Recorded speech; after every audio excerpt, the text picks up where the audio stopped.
Bismillahirrahmanirrahim. Assalamualaikum warahmatullahi wabarakatuh. Alhamdulillahirabbil alamin. Wassalatu wassalamu ala asrofil anbiya wal mursalin wa ala alihi washabbihi ajma'in. Asyhadu an la ilaha illallah wa asyhadu anna Muhammadan abduhu wa rasuluh. Amma ba'du. Hadirin yang dimuliakan Allah, terlebih dahulu marilah kita panjatkan puji dan syukur kehadirat Allah Subhanahu wa taala, karena hanya atas izinnya lah kita dapat berkumpul di lapangan tenis Pasir Layung yang kita cintai ini untuk melaksanakan kegiatan rutin setiap selesai olahraga di lapten ini, yaitu saling mengingatkan dalam kebaikan dan kebenaran dalam bentuk kuliah umum sekitar 15 menit. Mungkin ada plus minusnya. Kita bersyukur telah dan masih diberikan nikmat iman, nikmat Islam, nikmat sehat dan bugar. Ada beberapa teman kita yang sakit, mudah-mudahan segera disehatkan kembali oleh Allah Subhanahu wa taala. Serta yang hadir ini diberi nikmat-nikmat lainnya yang tidak terhitung jumlahnya. Salawat serta salam semoga tercurah kepada junjungan kita Nabi besar Muhammad Shallallahu Alaihi Wasallam, para sahabat dan keluarganya serta para pengikutnya. Mudah-mudahan termasuk kita di dalamnya sampai akhir zaman. Amin ya Allah ya rabbal alamin. Amin. Hadirin yang dirahmati Allah, judul kultum pada ceramah rutin tiap Ahad pagi setelah olahraga BMP ini adalah, saya yang kedua kali ini adalah judulnya Jadilah Generasi Rahmatan Lil Alamin. Jadi mungkin saya mengajak ini kepada diri sendiri, khususnya kepada diri sendiri dan keluarga, mungkin lebih umumnya kepada kita semua yang hadir di sini untuk menjadi generasi rahmatan lil alamin dalam Islam, atau kalau dalam bahasa lainnya mungkin generasi terbaik Islam katanya gitu, atau kalau dalam bahasa Inggrisnya mungkin be the best Muslim generation gitu. Jadi saya mengajak yang kepada bapak-bapak, ibu-ibu, saya kira semua di antara kita sudah berusaha, banyak yang sudah berusaha untuk menjadi generasi rahmatan lil alamin. Banyak contoh teman-teman kita mungkin yang sudah melakukan itu gitu. Itu bisa kita contoh. Pada minggu yang lalu atau yang pertama saya menyampaikan ceramah judulnya Etika Berorganisasi dalam Pandangan Islam. Mungkin yang ringkasnya saja waktu itu saya menyampaikan bahwa dalam berorganisasi menurut pandangan Islam itu harus ada niat berjuang di jalan Allah. Harus ada niat berjuang di jalan Allah. Kemudian dilandasi nilai-nilai Islami, yaitu kemarin itu keikhlasan, kebersamaan dan pengorbanan. Jadi saya mengajak kepada kita semuanya. Jadi pengertian generasi rahmatan lil alamin adalah generasi terbaik Islam, yaitu generasi yang berakhlakul karimah, yang menebarkan rahmat ke seluruh alam. Rahmat yang ditebarkan ke seluruh alam ini bisa dalam bentuk harta, ilmu. Jadi kalau ibu bapak ya disesuaikan dengan kemampuan masing-masing, tenaga, doa juga termasuk, dan akhlak mulia. Ajakan atau seruan ini terutama mengingatkan kepada saya sendiri pada khususnya dan umumnya kepada seluruh umat Islam. Berlaku kepada semua generasi Islam, muslimin dan muslimat, tua muda, anak laki-laki dan perempuan sesuai dengan kapasitasnya. Ini ada pertanyaan, ya pertanyaan ini bisa kepada diri saya sendiri atau silakan bapak dan ibu bertanya kepada diri sendiri. Sudah seberapa besarkah atau seberapa banyakkah atau seberapa luaskah rahmat yang ditebarkan oleh diri kita masing-masing ke seluruh alam ini?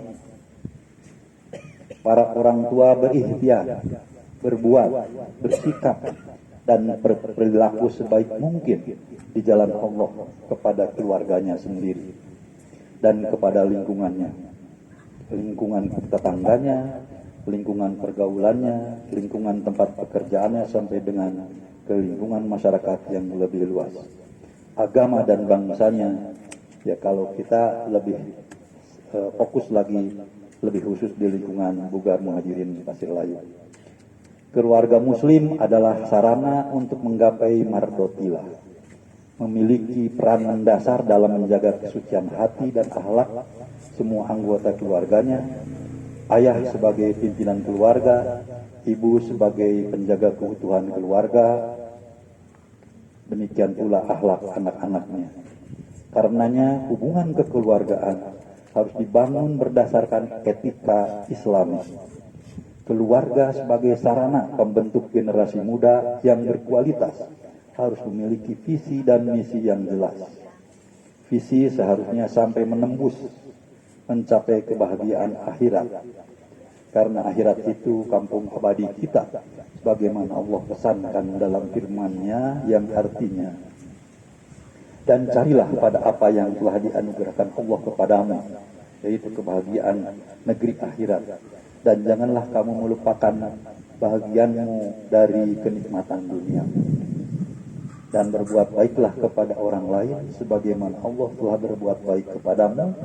Dan janganlah kamu berbuat kerusakan di muka bumi. Sesungguhnya Allah tidak menyukai orang-orang yang berbuat kerusakan. Ini Quran surat Al-Qasas ayat 77. Keluarga sebagai tempat pembinaan generasi terbaik. Peran orang tua sangat penting sebagai kunci kesuksesan mencapai visi. Keluarga ini harus diliputi ketenangan dan ketentraman agar proses pembentukan generasi berkarakter dapat diraih. Keluarga Islami merupakan salah satu fondasi yang harus diwujudkan, karena keluarga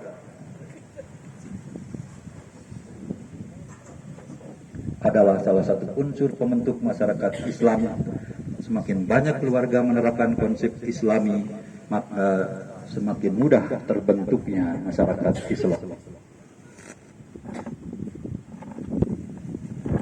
Allah Subhanahu wa Ta'ala berfirman, dan perintahkanlah kepada keluargamu mendirikan sholat, dan bersabarlah kamu dalam mengerjakannya.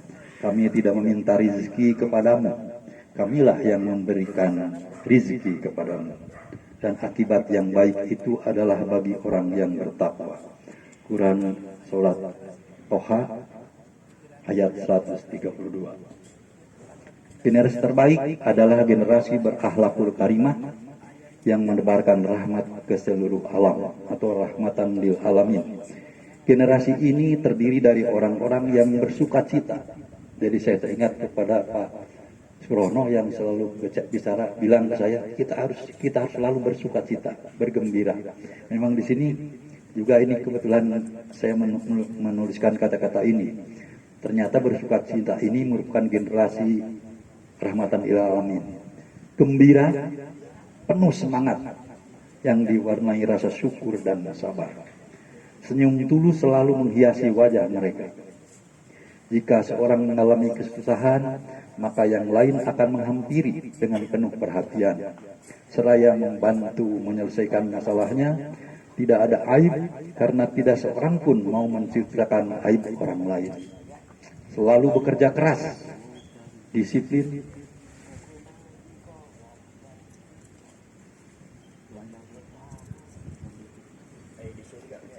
jujur dan amanah menghiasi perilaku mereka. Lingkungannya pun antar tetangga hidup rukun dan tentram, karena mereka selalu berlomba-lomba dalam berbuat kebaikan. Kalau ada perselisihan selalu diselesaikan dengan cara yang indah dan penuh kasih sayang, serta tidak berakhir dengan perpecahan. Ini teorinya mah bagus ya, bagus sekali. Cuma ngalaksanakan hese. Ya, tapi paling tidak kita diingatkan bahwa begitulah sebaiknya. Kita berupaya untuk bisa melaksanakannya sebaik mungkin, barangkali begitu. Berakhlakul karimah berarti meneladani sebagaimana yang dicontohkan oleh Rasulullah SAW dan para sahabatnya. Islam sebagai perjalanan hidup Rasulullah SAW sejak beliau berusia 40 tahun ketika diangkat menjadi Rasul hingga wafatnya pada usia 63 tahun. Keseluruhan pribadi Rasulullah SAW mulai dari aspek kerohanian, pemikiran, ucapan, sampai perbuatan beliau, itulah yang disebut Islam. Rasulullah SAW bersabda, sesungguhnya aku diutus oleh Allah untuk menyempurnakan akhlak yang mulia. Hadis riwayat Ahmad dan Hakim.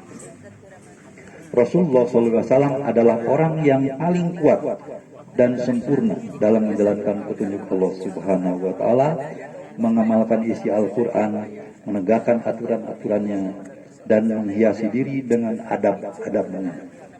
Oleh karena itulah Allah Subhanahu wa Ta'ala sendiri yang memuji keluhuran budi pekerti beliau sebagaimana dalam firman-Nya. Dan sungguhnya kamu benar-benar berbudi pekerti yang agung. Jadi Allah sendiri memuji kepada Rasulullah. Quran surat Al-Qalam ayat 4.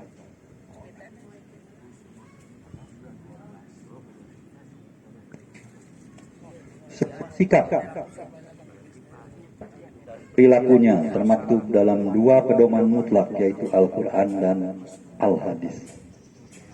Ummul Mukminin Aisyah radhiyallahu anhu ditanya tentang akhlak atau tingkah laku Rasulullah sallallahu alaihi wasallam. Beliau menjawab, sungguh akhlak Rasulullah sallallahu alaihi wasallam adalah Al-Quran. Itu hadis riwayat Muslim. Untuk lahirnya generasi rahmatan lil alamin, maka didiklah seluruh anggota keluarga menjadi generasi berakhlakul karimah. Allah Subhanahu wa Ta'ala berfirman, sesungguhnya telah kami turunkan kepada kamu sebuah kitab yang di dalamnya terdapat sebab-sebab kemuliaan bagimu. Maka apakah kamu tidak memahaminya? Sedikit lagi.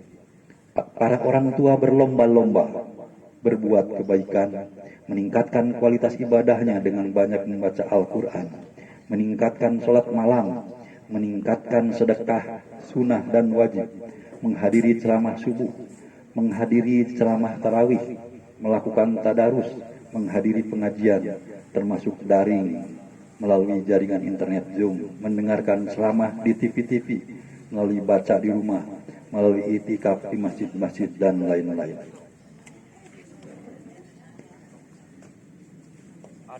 Ada orang tua yang memilih sekolah umum yang unggul untuk anaknya, ya. Di samping itu diberikan tambahan khusus pendidikan agama Islam di luar sekolah. Dan ada juga yang memilih di pesantren yang memadukan pendidikan umum dan Islam sekaligus. Sehingga ada beberapa sekolah atau pesantren yang melaksanakan pembelajarannya full day dari pagi sampai dengan sore. Bahkan tidak sedikit orang tua yang rela atau tega berpisah dengan anak-anaknya karena ada beberapa pesantren yang berasrama yang mewajibkan anak-anaknya harus menginap di asrama. Bagi para orang tua yang tidak tega berpisah dengan anaknya karena harus menginap di asrama, mungkin akan memilih sekolah yang full day atau sekolah umum yang unggul dengan tambahan pembelajaran agama. Ya, itu mungkin bagaimana para orang tua menentukannya. Semuanya bertujuan bagus, yaitu agar kelak anak-anaknya dapat menjadi anak-anak atau generasi muslim terbaik atau unggul, atau the best Muslim generation, atau generasi rahmatan lil alamin. Semoga kita semua dapat mewujudkan diri menjadi generasi yang rahmatan lil alamin dan menjadi para orang tua atau kakek nenek yang akan melahirkan anak cucu kita generasi unggul yang rahmatan lil alamin. Amin ya rabbal alamin. Kriteria muslim terbaik atau unggul ini juga adalah jika dibandingkan dengan kemajuan atau keunggulan agama lain. Saya ingin menyampaikan beberapa fakta yang menunjukkan ini mungkin ya, menjadi motivasi bagi kita untuk semakin maju. fakta ilmiah dengan keimanan bahwa apa yang dikatakan dalam Al-Quran pasti benar. Tetapi datanya banyak meminjam dari hasil penelitian Barat selama ini. Setelah para ilmuwan Barat membuktikan secara ilmiah dan cocok dengan fakta dalam Al-Quran, umat Islam hanya mampu bersorak. Nah, benar kan? Dalam Al-Quran juga ada. Itu kebanyakan orang Islam begitu. Padahal hasil penelitiannya dilakukan oleh Barat, tapi orang Islam rasanya gembira dengan hasil penelitian Barat ada dalam Al-Quran. Padahal kenapa kita tidak kita sendiri yang melakukannya? Harapan kita di masa yang akan datang, ilmuwan Islamlah yang terlebih dahulu membuktikan informasi Al-Quran itu melalui sains dan teknologi yang dikembangkan sendiri oleh Islam. Sehingga Islam sebagai agama yang rahmatan lil alamin dapat dirasakan secara lebih menyeluruh oleh semua umat manusia di dunia ini. Saya memiliki beberapa catatan informasi dalam Al-Quran yang telah dibuktikan oleh fakta ilmiah, kebanyakan dibuktikan oleh umat muslim. Semoga Allah menganugerahkan kepada kita keluarga yang sakinah, mawadah, warohmah, serta anak-anak yang solehah, anak cucu, lingkungan masyarakat yang baidatun, toyibatun, warbun, gofur, atau barangkali subur makmur roh jinawi. Ya Tuhan kami, anugerahkanlah kepada kami, istri kami, dan keturunan kami sebagai penyenang hati kami. Dan jadikanlah kami imam bagi orang-orang yang bertakwa. Amin ya rabbal alamin. Demikian saja ibu-ibu, bapak-bapak, serta semuanya adik-adik sekalian ceramah singkat yang dapat saya sampaikan. Semoga bermanfaat dan dapat semakin meningkatkan keimanan dan ketakwaan kita semua. Wabillahi taufiq wal hidayah. Wassalamualaikum warahmatullahi wabarakatuh.